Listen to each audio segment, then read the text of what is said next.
डला बाल छोड़ी सुना नीचबो रंग डला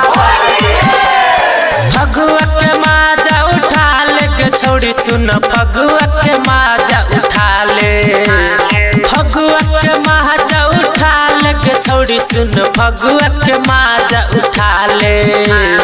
ऊपर हो रंग डला बाल के छोड़ी सुना नीचबो रंग डला बाले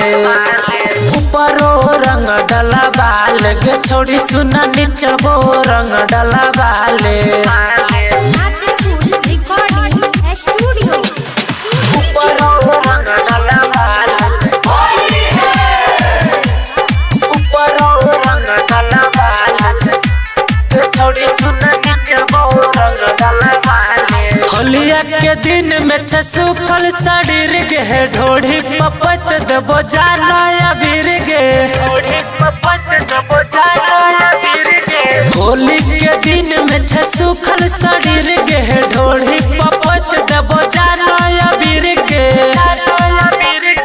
अंग से अंग मिला ले के छोड़ी सुन अंग से अंग मिला ले ऊपर हो रंग डला बाल के छोड़ी सुना नीचबो रंग डला बाले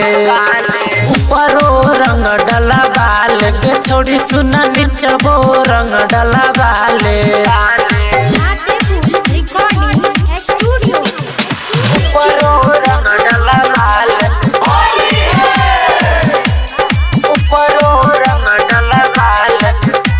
के छोड़ी सुना नीचबो रंग डला बाले रंग से भरल छे हमर पीछे कहारी तोरे चलते लाल न सुन ललको गारी तोरे चलते लाल न सुन ललको गारी रंग से भरल छे हमर पीछे कहारी तोरे चलते लाल न सुन ललको गारी